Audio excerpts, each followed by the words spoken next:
Presidente, a gravação foi iniciada. Daremos início à sessão ordinária da primeira turma da 4ª Câmara da terceira sessão de julgamento do CARF, período da manhã, do dia 29 de julho de 2020. Estão presentes os conselheiros Lázaro Antônio de Souza Soares, Sabrina Coutinho Barbosa, suplente convocado em substituição, conselheiro Oswaldo Gonçalves de Castro Neto, ausente justificadamente para alguns processos para os quais declarou-se impedido. Carlos Henrique de Seixas Pantaroli, Fernanda Vieira Cotizias, Marcos Roberto da Silva, suplente convocado em substituição ao conselheiro Tom Pierre Fernandes da Silva, ausente justificadamente, João Paulo Mendes Neto, Leonardo Gozal de Araújo Branco, ausente momentaneamente, e Mara Cristina Cifuentes, presidente substituta em exercício para a presente sessão de julgamento. Não teremos sustentação oral na parte da manhã. Nós iremos seguir votando os itens da pauta, e o primeiro processo é de relatoria do conselheiro Lázaro Antônio de Souza Soares, processo 149 da pauta, processo número 102.83.007.652.2010.80, recorrente Panalpina LTDA. Então, pode começar a leitura do relatório e do voto. Lázaro. Bom dia a todos.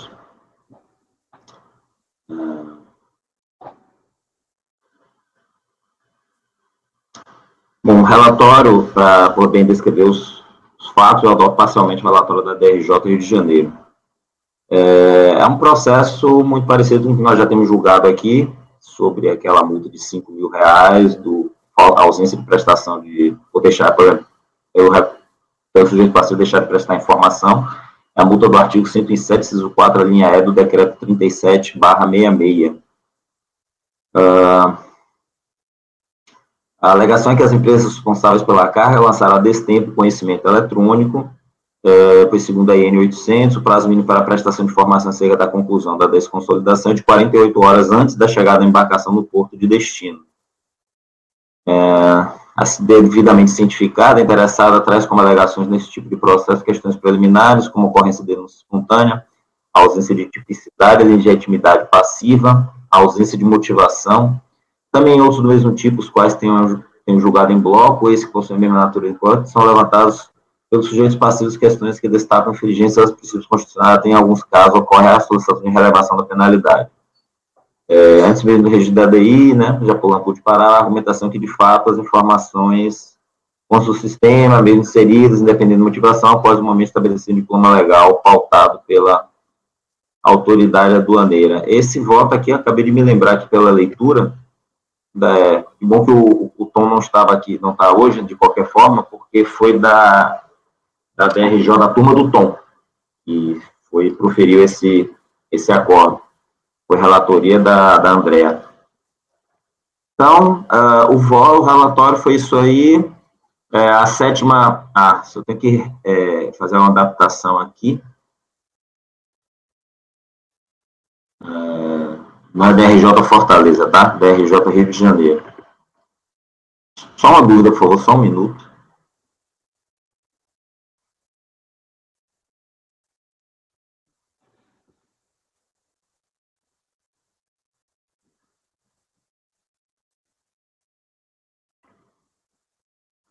Na sétima turma da RJ Rio, em sessão datada de 24/10/2014, na divórcio não conhecida a impugnação, no tocante à validade das normas infralegais que regulam a obrigação em foco e a aplicabilidade da denúncia espontânea para esse tipo de obrigação. Por se tratar de matéria submetida ao crivo do judiciário, declarando definitivo com o lançamento em relação a esses aspectos, devido à renúncia a discuti-los por via administrativa. E conhecida a impugnação em relação às matérias diversas questionadas judicialmente para negar-lhes provimento. Contribuinte tendo tomado ciência, apresentou recurso voluntário, basicamente reiterando os mesmos argumentos da impugnação.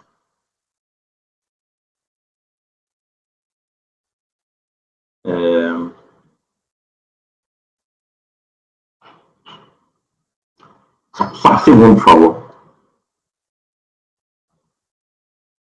Talvez tenha algum erro aqui. Deixa eu só fazer uma conferência.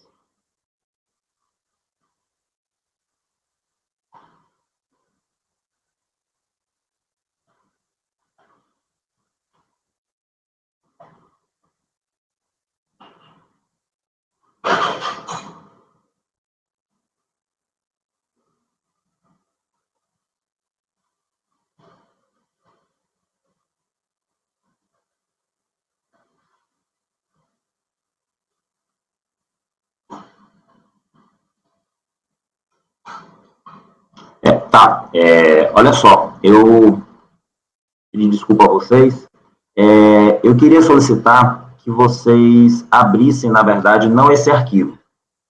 Eu queria que vocês abrissem um outro que já está lá na pasta, que é, na verdade, o Panalpina 2017-01, que ele se aplica a todos os casos. São vários processos da Panalpina que estão em julgamento. Eles não têm todos as mesmas matérias, né? Nem todos foi feita a alegação pela DRJ de concomitância, mas esse 2017, ele engloba todas as matérias. Então, eu vou pedir para vocês fecharem o 2010-80 e trabalharmos só com 2017-01, que ele abrange toda a matéria.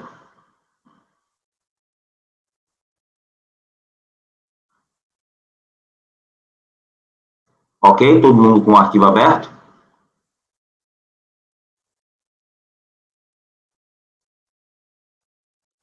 Sim? Vamos lá, então. Acórdão da DRJ, na verdade, é relatório da DRJ Florianópolis. Auto de infração, notificado ao contribuinte de 2 de maio de 2017, multa por descumprimento de obrigação acessória relativa à inserção de informação no sistema mercante, Comex Carga, fora do prazo estipulado pela legislação aduaneira. A matéria é a mesma, tá? No valor de 40 mil, lavrado com base no artigo 107, inciso 4, alinhado da decreto 3766. De acordo com a descrição dos fatos, o impugnante em descumprimento ao que determina a legislação deixou de prestar no prazo correto as informações de desconsolidação de 8 conhecimentos de carga. No caso em questão, a autuada estava representando o transportador Pantene em operação de transporte originado do Porto de Singapura e destinado ao Porto Paranaguá. As operações em que as informações de desconsolidação foram prestadas em atraso são listadas no anexo 1, que indicam que todas as 8 ocorrências deveriam ser prestadas até as 9 horas e 10 minutos do dia 6 de dezembro de 2013, porém todas elas se deram após as 15h38 do dia 6 de dezembro, com mais, portanto, com mais de 6 horas de atraso. Tendo sido constatada a inobservância do prazo de 48 horas de antecedência, conclui a fiscalização aplicando a multa no valor de 5 mil para cada conhecimento em que não se observou o prazo.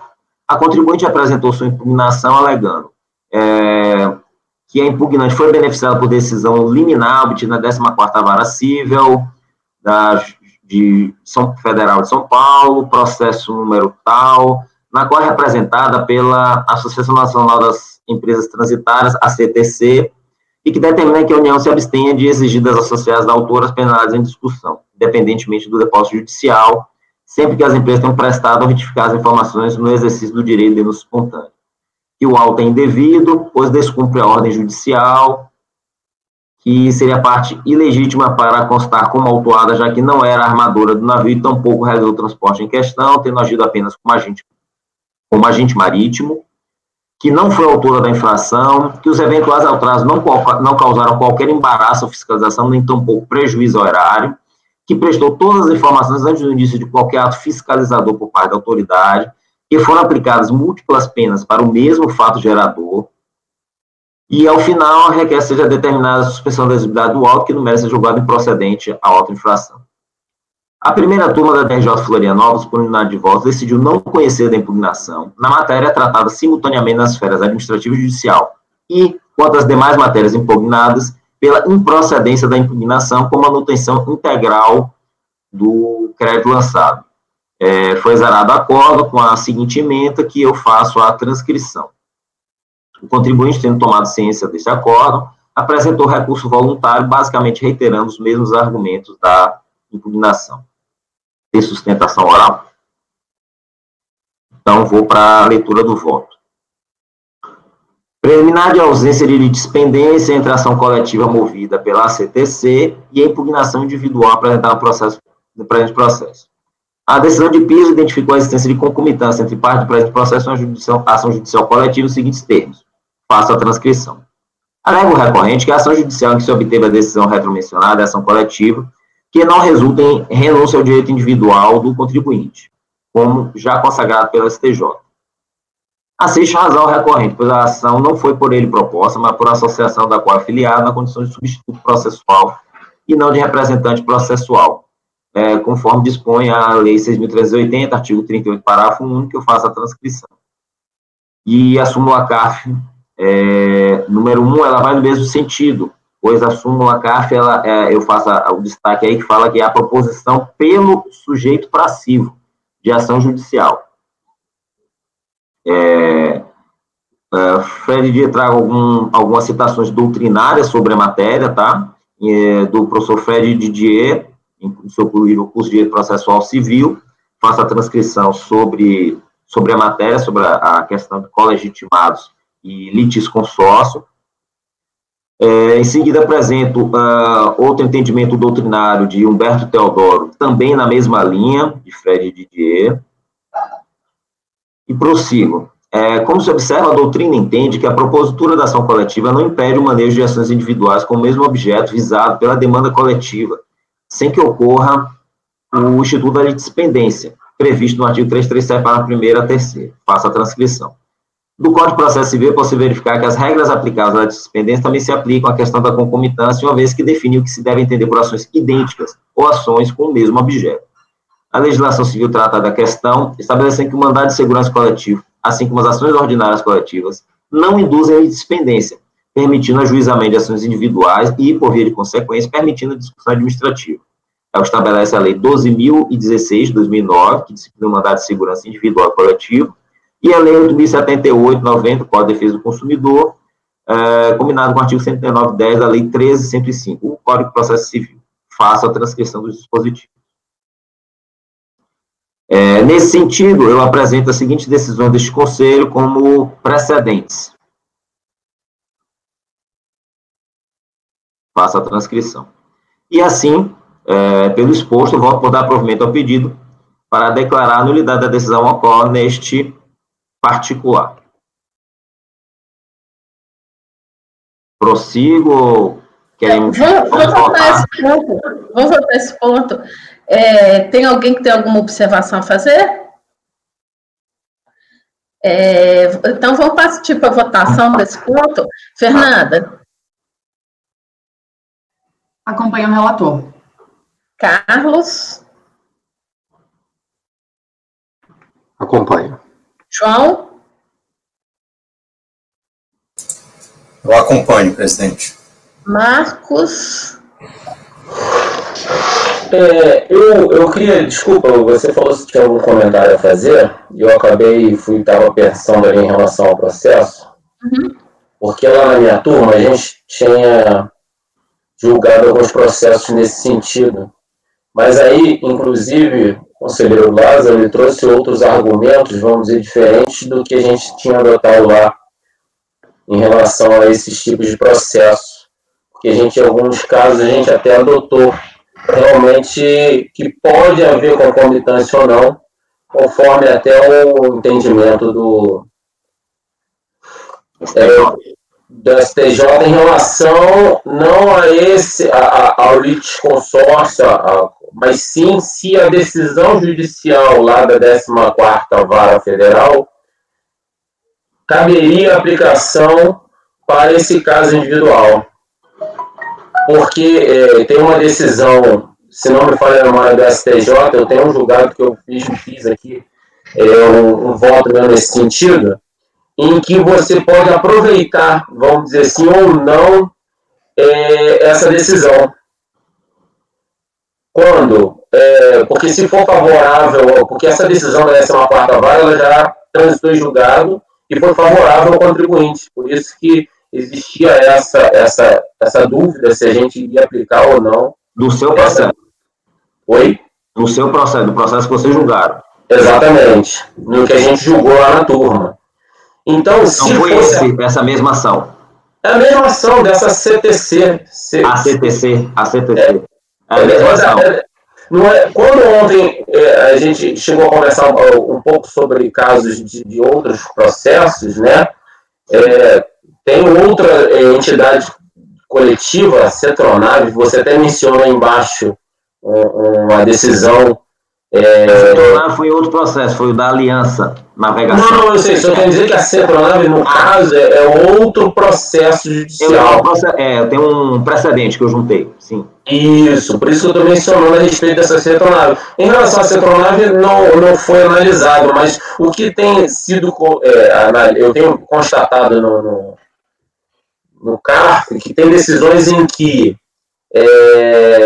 se avalia se de fato ele faz parte dessa associação e se ele teria direito a usufruir dessa decisão judicial. Você quer falar alguma coisa, Fernanda?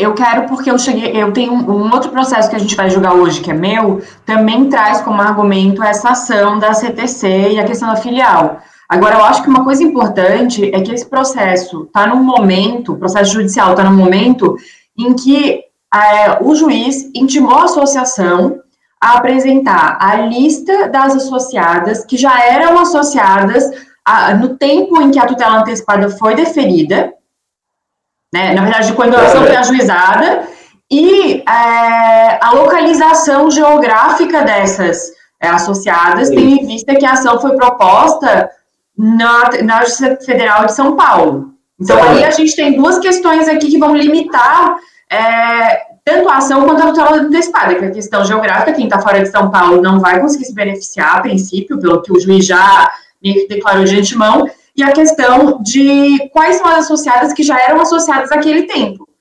E o que eu tenho visto é que ninguém está juntando esses dados nos processos do CARF, e que isso não foi prestado ainda no processo judicial, pelo menos até o momento em que eu fiz o meu voto.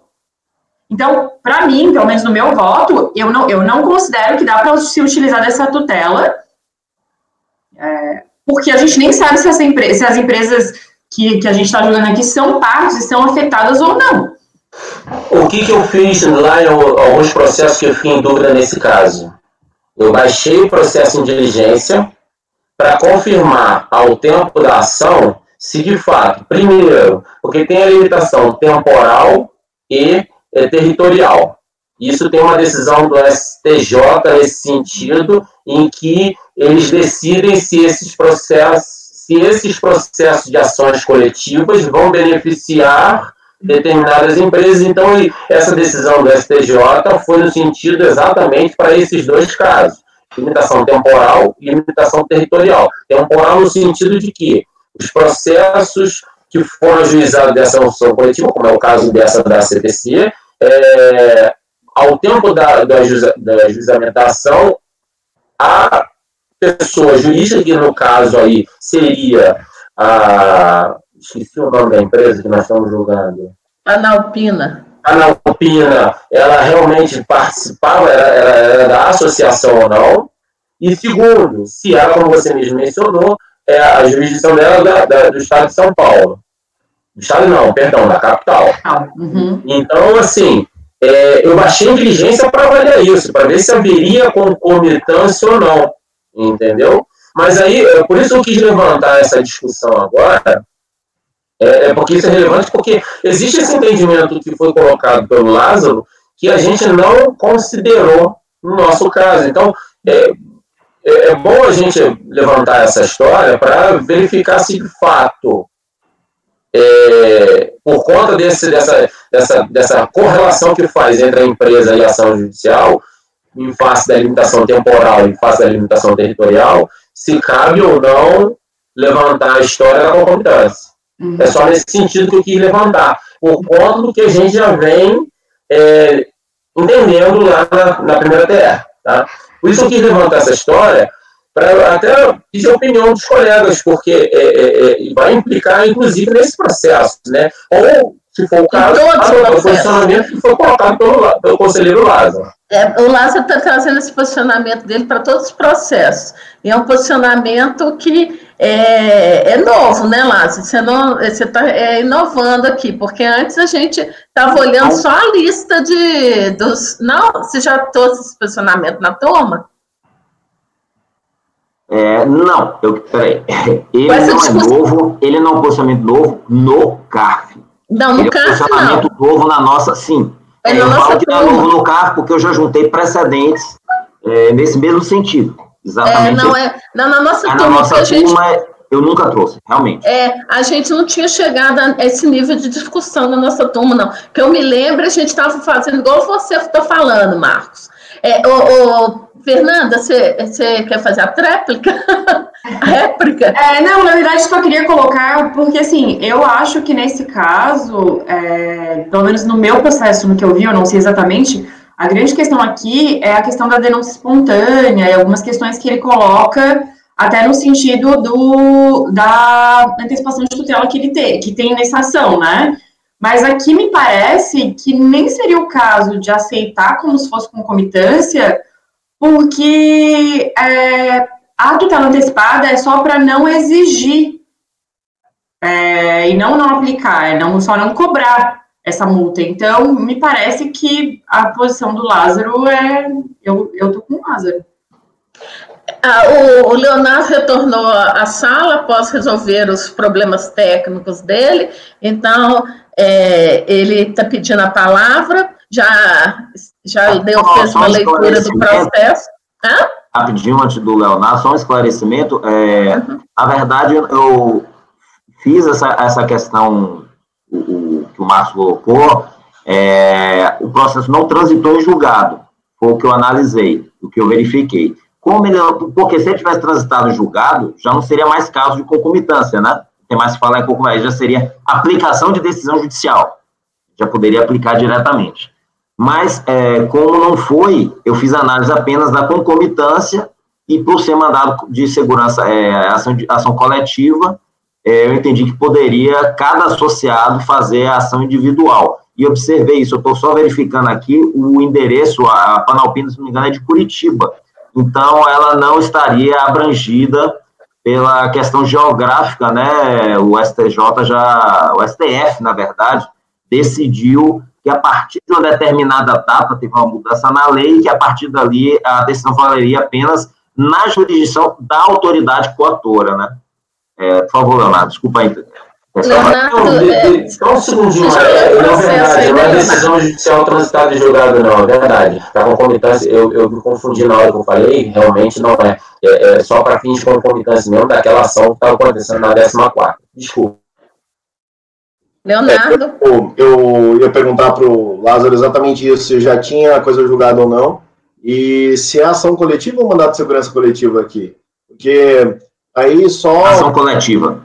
Então tudo bem. Então vale o que o Marcos disse, porque já tem um voto aqui, a turma já tinha uma posição em outra composição, no sentido de que a gente tem uma lei específica do mandato de segurança coletivo, e aí no caso do mandato de segurança coletivo existe uma restrição, mas ela é diferente. Ela é para os associados, não para o foro da jurisdição.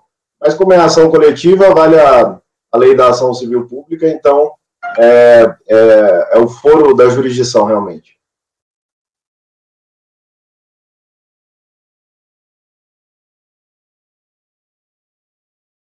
Alguém quer fazer mais alguma consideração? Podemos fazer a votação desse ponto? Então, Fernanda. Eu acompanho o relator. Carlos? O relator. João? Acompanho. Marcos? Eu vou acompanhar o relator, mesmo tendo esse meu posicionamento em relação à análise de concomitância, porque ele adotou uma teoria realmente que eu não tinha observado em uma pesquisa que eu tinha feito a respeito desse tipo de processo. Eu acho até cabível nessa situação, apesar de eu ter tomado outras decisões lá na minha turma. Mas eu deixo registrado isso, mas eu vou acompanhar o relator, tá? Você quer fazer uma declaração de voto, Marcos? Ou não é necessário? Não, eu acho que não é necessário, porque se fosse adotar uma outra linha, que a gente tem adotado na turma, tem, primeiro, fazer uma análise. Você já até, o conselheiro Lázaro já até afirmou que ela não é São Paulo, então não caberia isso, então não haveria concomitância, ela não estaria abrangida pela decisão. Então não é o caso dessa situação, porque haveria, em primeiro momento, fazer uma análise dessa situação, se ela estaria abarcada pela decisão. No caso, não é. Então, não é um caso de concomitância mesmo. Por isso que eu vou aproveitar, então, esse posicionamento do Lázaro, que eu achei bem interessante, que eu não tinha essa visão, e vou acompanhar ele de qualquer modo, tá? Sabrina? Vou acompanhar o relator. Leonardo? Com o relator. Então, eu acompanho o relator também. Vamos para o segundo ponto do voto, Lázaro.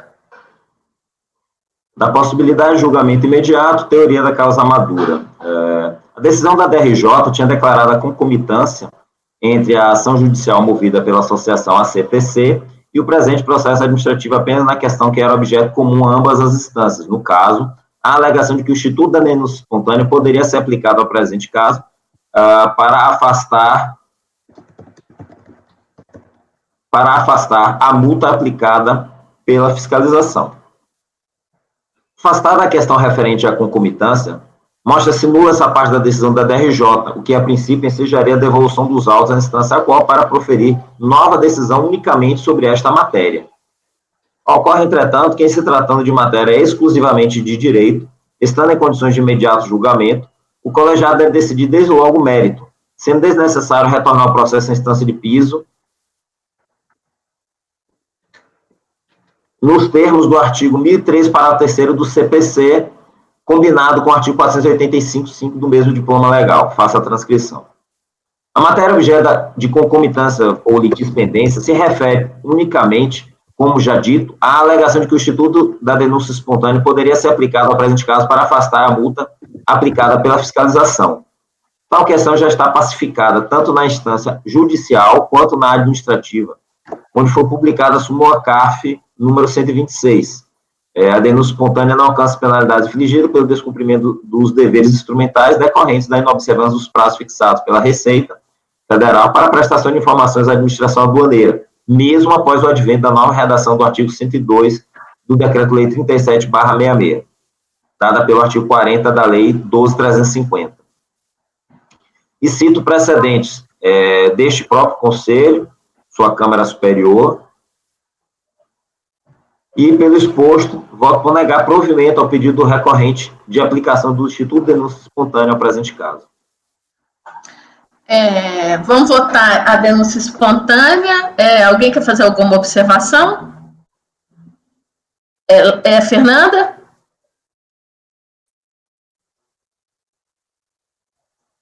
Ao microfone. Eu voto com o relator. Carlos?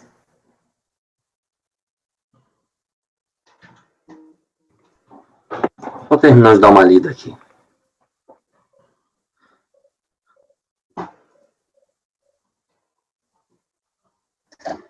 Só uma dúvida. Ajudando só a denúncia espontânea, né, agora?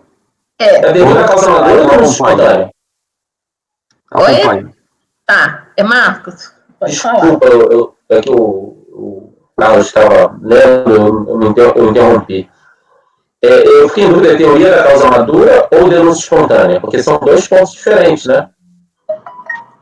Não, a teoria da causa madura eu utilizo para não devolver para a DRJ a apreciação da matéria. Eu já julgo desde agora a questão. E a questão, a matéria a ser julgada é a denúncia espontânea.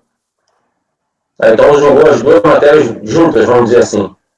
Na verdade, você utilizou a teoria da causa madura para poder julgar a denúncia espontânea. Sim, isso. Tá bom, exato. Ok. Tá, então você continuou com o seu posicionamento, né, Marcos? Você não votou ainda, não. Deixa eu... Não, eu concordo com a denúncia espontânea, nesse caso. Acompanha o relator, né? Acompanha o relator. João? Eu acompanho o relator. Sabrina? Com o relator. Leonardo? Com o relator. Eu também acompanho o relator. Então, vamos por outro ponto, então, Lázaro. Ilegitimidade. Alega o recorrente que atuou como agente marítimo de empresa de transporte internacional que sede no exterior, desta forma não era a armadura do navio, tampouco realizou o transporte em questão, de forma que não poderia ser diretamente responsabilizado por infrações decorrentes de informações prestadas fora do prazo legal. Contudo, tal alegação não é procedente. Com efeito, a multa foi aplicada seguindo o comando legal estabelecido no artigo 107, inciso 4, alineado do decreto 3766, faça a transcrição. A obrigação de prestar as informações exigidas pela aduana referentes ao transporte internacional de carga, por sua vez, tem base legal no artigo 37. Aqui eu faço a transcrição apenas fazendo a questão da obrigação do estabelecimento do dispositivo legal que obriga a prestação de informações do transporte internacional de carga. Cumprindo com sua função de regulamentar essa norma, prevista no caput deste artigo, a Receita expediu a Instrução Normativa número 800, de 2007. Os dispositivos normativos, corrigir aqui, plural, os dispositivos normativos a seguir reproduzidos demonstram que a Agência de Navegação Marítima responde por irregularidade na prestação de informação quando estiver representando empresa de navegação estrangeira. Então, eu faço a transcrição do artigo da IN 800, os pontos que nos dizem respeito à matéria, né? Onde fala no parágrafo 1 do artigo 1º que as informações necessárias aos controles referidos no caso serão prestadas à Receita pelos intervenientes, não é? De uma forma ampla, né? A norma, ela fala em intervenientes, quem quer que seja. No artigo 4º, cita-se que a empresa de navegação, ela é representada no país por agência de navegação, também denominada agência marítima, e que entende-se por agência de navegação a pessoa jurídica nacional que represente a empresa de navegação em um ou mais portos no país. Essa representação é obrigatória para o transportador estrangeiro, e as normas dessa normativa, quando se refere a transportador, abrange a sua representação por agência de navegação ou por agência de carga. Então, o artigo 37, né, ele fala em transportador, em agente de carga, mas se entende que essas referências da instrução a transportador abrange também a agência de navegação. O parágrafo 1º do artigo 11 fala que a informação dos manifestos será prestada pela empresa de navegação operadora da embarcação e pelas empresas de navegação parceiras identificadas na informação de escala ou pelas agências de navegação que as representem. Da mesma forma, o artigo 13, ele cita que a informação do conhecimento de embarque compreende os dados básicos correspondentes e deverá ser prestada pela empresa de navegação que emitiu o manifesto ou por agência de navegação que a represente. Então, voltando ao meu texto, além da referência expressa à Agência de Navegação Marítima no Decreto-Lei 37/66, deixando evidente que a multa em questão também se aplica ao recorrente, os artigos 32 e 94 e 96 do mesmo diploma legal também o incluem como sujeito passivo da autuação realizada, pois concorreu para a prática da infração.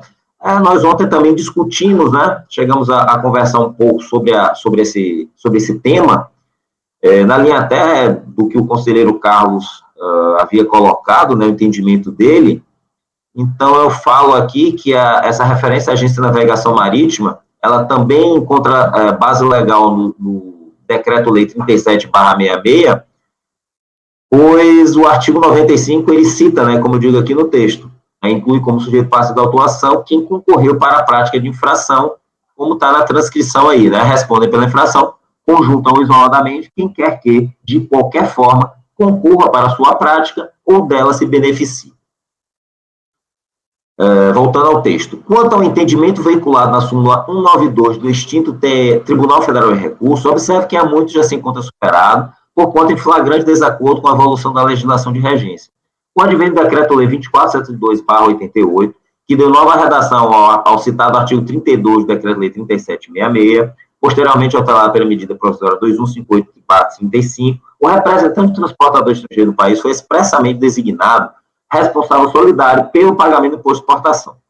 Nesse sentido, já decidiu o STJ sobre o rito dos recursos repetitivos ao considerar que o Decreto-Lei 2472 instituiu hipótese legal de responsabilidade tributária solidária para o representante no país do transportador estrangeiro, conforme trechos do RESP 1.129.430, julgado em 24 de novembro de 2010. Faço a transcrição É uma ação do Sindicato das Agências de Navegação Marítima do Estado de São Paulo, Sindamar. O trecho terceiro aí, né, que cita que qualquer pessoa colocada por lei na qualidade devedora na prestação será sujeito passivo, por portanto o nome que ele seja atribuído, como contribuinte ou como responsável. O item 11, antes do Decreto-Lei 2472, inexistir hipótese legal expressa a responsabilidade tributária do representante no país do transportador estrangeiro. Ou seja, o STJ ele já entende que após o advento desse Decreto-Lei, o representante do país transportador estrangeiro também responde tributariamente, que no caso nós já vimos o representante é a agência marítima. E no que concerne a período posterior à vigência do Decreto 2472, sobrevê hipótese legal no mesmo sentido, né? E assim, pelo exposto, eu voto por negar provimento ao pedido do recorrente. Alguém queria fazer alguma observação quanto a esse item?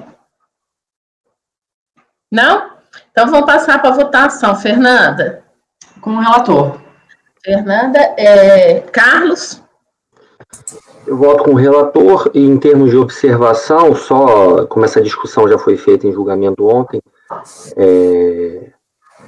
só para reafirmar que essa multa é uma multa não tributária, mas administrativa, e não se trata de responsabilidade solidária tributária, mas de responsabilidade por infração administrativa, com fundamento no 95.1. Eu acompanho o relator. É aquela discussão ontem do 37 e do 95, né? Isso. Tá. Mas aí você não quer, não vai acompanhar pelas conclusões, não. Você vai acompanhar integralmente, né? Seria integralmente, pelo que eu entendi, a conclusão no final foi pelo 95, não é isso, Lázaro? Isso é que o Lázaro falou. Eu coloquei naquele trecho, né, como eu falei, vou repetir, além da referência expressa, agência de navegação marítima, decreto 3766, né, beleza. Aí o que é que eu falo? Os artigos 32 e 94 a 96 desse mesmo diploma também o incluem como sujeito passivo da autuação realizada, pois concorreu para a prática da infração. E transcrevo o artigo 95. Tá.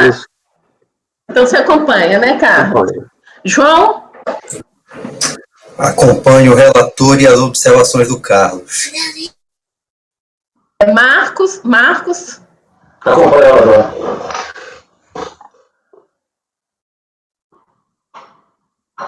Sabrina? Com o relator. E Leonardo? Com o relator. Eu também vou com o relator. Então, pode ir para o próximo ponto, lá. Próximo tópico é sobre a alegação de nulidade da lavratura ou da auto-infração por ofensa à ordem judicial e ao comando do artigo 62 do decreto 70.235.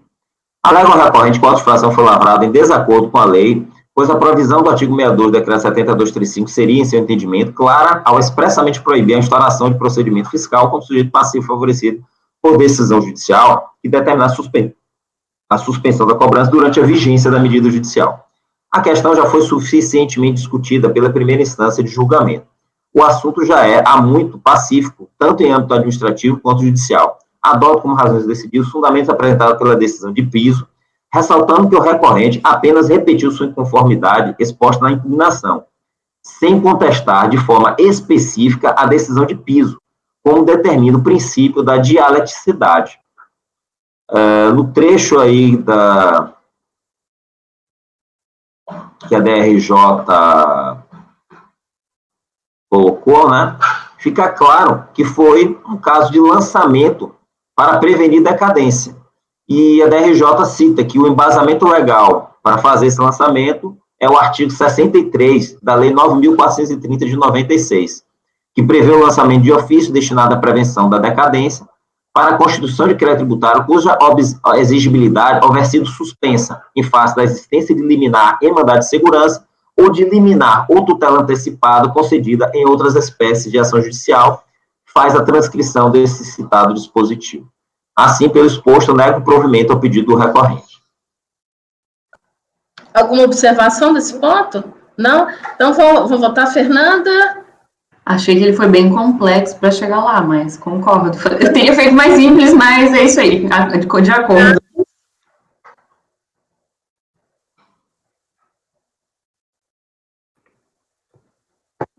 Me chamou? Que eu acho que cortou um pouco aqui o vídeo. Carlos. Eu acompanho. João? Eu acompanho. Marcos? Acompanho, relator. Sabrina? Com o relator. Leonardo? Com o relator. Mara? Também acompanho. Pode ir para o último ponto. É o último ponto aí agora? Não, acho que não. Esses processos que a gente está vendo de lavratura de multa têm sido objeto de 10 tópicos diferentes pelas defesas. Alegação de ofensa aos princípios da razoabilidade, proporcionalidade, ampla instrução probatória e verdade material. Alega o recorrente que a lavratura do presente auto ofendeu os princípios constitucionais da razoabilidade, proporcionalidade, ampla instrução e verdade material, pois 1. Procedeu de boa fé e 2. Não causou prejuízo ao fisco. No entanto, como já demonstrado, a lavratura do auto se deu em estrito cumprimento aos ditames legais, a atividade do auditor fiscal, nos termos do artigo 142 do CTN, é vinculada, não lhe cabendo avaliar se a lei é razoável ou proporcional, pois este juízo compete ao legislador. O que não pode é se afastar da legislação. Isso não foi evidenciado pelo recorrente em momento algum. A boa-fé não foi escolhida pelo legislador como razão para impedir a autuação. Pelo contrário, o artigo 136 expressamente determina que a responsabilidade por infrações da legislação tributária independe da intenção do agente ou do responsável. Passa a transcrição. Quanto à alegação de inexistência de prejuízo ao fisco, tem-se que a multa aplicada não exige a comprovação de qualquer efetivo prejuízo, bastando para a sua aplicação que ocorra a perfeita subsunção dos fatos à norma. Além disso, deve ser ressaltado que o prejuízo causado à sociedade não se restringe unicamente a um prejuízo financeiro, ou seja, a uma falta de recolhimento de tributos. O próprio artigo 136, acima colacionado, estabelece expressamente que a responsabilidade independe. Agora eu já não cito o trecho da questão da intenção do agente, mas digo que essa infração ela independe da efetividade, da natureza e da extensão dos efeitos do ato. Trago precedentes do STJ,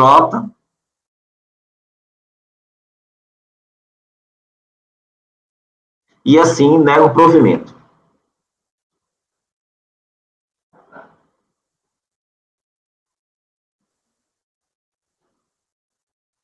Acho que a Mara travou. Só uma observação aqui, Lázaro, eu não estava acompanhando pelo arquivo Word. Você citou o 94 do Decreto-Lei 37? Ou citou só o CTN? Agora, nesse momento? Nesse momento da intenção do agente. Eu só citei o 136, seria interessante o 94, né? Porque o 94 é o que trata das infrações administrativas aduaneiras. Como a gente, no caso, não está tratando de infração tributária, o dispositivo específico seria o 94 do 37, seria melhor. Eu tenho uma divergência pessoal, inclusive com base em alguns julgados que eu já vi do STJ, de que o CTN se aplica, sim, também ao... Subsidiariamente, né? Mas eu sei que é posição minoritária. O CARF, de forma majoritária, entende pela aplicação do 37/66. Então, vou fazer o seguinte, você entende que tem que retirar o 136 ou acrescentar o 94? Na verdade, se tem um dispositivo específico, o análogo a ele numa outra legislação seria dispensável, ao meu ver. Tá, eu vou marcar isso aqui e não precisa voltar pelas conclusões, eu faço a alteração. Em relação a esse tópico da boa-fé, eu vou aqui retirar, e também quanto à questão do efetivo prejuízo, a redação, me desculpa, é idêntica? Eu acho que não é idêntica, mas o conteúdo é idêntico. Mas trata também, não apenas da boa-fé, mas também da efetividade, natureza e extensão dos efeitos do ato. Deixa eu ler para vocês aqui. O caput, né, constitui infração, toda ação ou omissão, tal. E aí, parágrafo 2º. Salvo disposição expressa em contrário, a responsabilidade por infração independe da intenção do agente ou do responsável e da efetividade, natureza e extensão dos efeitos do ato. Pronto, tá. Beleza, então deixa eu registrado que eu vou marcar, estou marcando aqui, em amarelo, para fazer a substituição do artigo 136 pelo artigo 94. Decreto-Lei 37. Sim. A Fernanda queria falar, mas antes da Fernanda falar, Lázaro, esses pontos finais, acho que não tem muita controvérsia, não, né? A gente poderia resumir mais eles aí, não? Né? Se vocês quiserem, eu não preciso ler o voto, eu basta apenas dizer qual é o tema e o que eu entendi. E vocês não precisam votar também um a um, que também é votação individual. Pode fazer uma votação conjunta já do Isso, porque aqueles outros é porque dava mais controvérsia, mas isso daí é toda aplicação de súmula e tal. Fernanda, o que você queria falar? Não, só porque a questão, além da questão do dano erário e aí a questão da intenção da gente, a gente tem aqui controle aduaneiro. O controle aduaneiro, ele é sempre potencial, né? Que é uma coisa que, mais que algumas vezes eu mesma defendo que eu acho exagerado. Então, assim, aqui eu acho que até essa questão de intenção da gente, eu acho que fica meio prejudicado diante disso. Mas é só para complementar, eu voto com o relator. Então tá. Então resume, Lázaro, essa parte final aí. Tá, e porque a gente vota tudo e depois no final em bloco, porque até agora tá tudo tá dando unanimidade. E a única coisa que deu provimento aqui foi da concomitância, né? Então, até o momento, o resultado tem sido dar parcial provimento para catar a alegação de concomitância, só. O resto foi tudo acho que não vai mudar. Mas vamos ver aqui. O tópico 6 é a alegação ao princípio constitucional da legalidade, é a alegação de inconstitucionalidade. A gente tem já a súmula 2, que eu cito, e nego o provimento a esse pedido. Temos a alegação de vedação ao bis in idem, porque alega que foi feita mais... A gente também conversou sobre isso, né?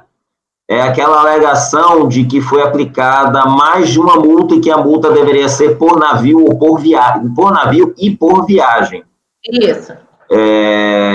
E aqui foi feito mais lavratura de mais de uma multa, então ele alega que houve o bis in idem, né? Nós já discutimos isso e eu estou negando provimento a esse pedido. Fiz uma longa anexação de precedentes. São só esses 2 pontos. Então, tem alguém que tem alguma observação para ser feita no voto como um todo? Além desse problema da concomitância que a gente já seguiu, tem alguma outra observação? Então, Fernanda, você quer falar, Marcos? Você, como mencionou, se tinha um questionamento a respeito desse voto eu não tenho, não. Eu queria só aproveitar e perguntar ao Lázaro, porque não sei se a gente vai passar um a um aqueles outros processos. Não pode deixar que eu vou falar desse ainda. O da Panalpina? Não. O que acontece é que em alguns da Panalpina não tem alegação de concomitância. A DRJ... ela entrou e analisou a denúncia espontânea. Mas para outros, ela fez essa alegação. Então, como eu disse, esse voto meu, ele abrange tudo. Por que eu perguntei isso, Mara? Isso primeiro, Marcos. Aí depois a gente pega e percorre, porque eu tenho que anotar a pauta, a ata também. Aí a gente percorre um por um, aí o Lázaro vai falando as diferenças. Eu perguntei isso, deixa eu só justificar o motivo da minha pergunta. Porque, primeiro, confirma para mim, Lázaro, por favor, nem todos os processos são os mesmos recursos voluntários. E também nem todos os processos, mesmo que seja da mesma empresa, não são na mesma DRJ. O caso que ele começou a ler ainda há pouco, que acabou mudando para o 2017-01, o primeiro que foi decidido pela DRJ do Rio. E esse agora foi isso que gerou a diferença nos votos. Teve DRJ que, como foi dito ali, né, a empresa ela não informou a existência da ação. Então, uma DRJ, ela pegou informações e viu que tinha concomitância, talvez por já ter feito outros julgados, por já ter conhecimento da ação coletiva, ela viu a Panalpina como associada e levantou essa questão. E o outro grupo de decisões, ele não fez essa avaliação. Então, assim que ela recebeu impugnação, a DRJ analisou tudo, sem levantar qualquer questionamento sobre concomitância. Então, o recurso voluntário, tem essa diferença, mas a impugnação, ela é toda, em todas as impugnações são iguais. Todas. A divergência hoje por causa da DRJ. Vamos votar esse processo, pessoal, porque aí essas discussões a gente faz, tira a gravação e faz. Para não ficar aqui, Fernanda. Com o relator. Depois da Fernanda, Carlos. Com o relator. João. Com o relator. Marcos. Com o relator. Sabrina. Com o relator. Leonardo.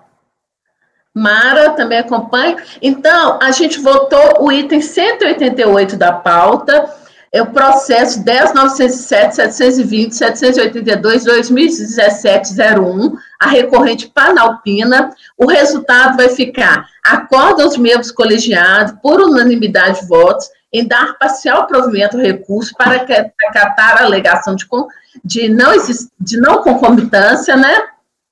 De não concomitância.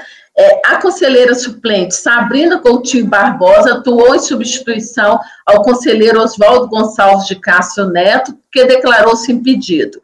O resultado desse processo vai se refletir nos itens 189 a 220 da pauta, certo? Aí, agora, a gente vai... Vamos lá para o item 149 da pauta, aí o Lázaro vai ver o que tem de diferente aí, e a gente vai seguir, porque tem vários da Panalpina para a gente votar, tá certo? Ana,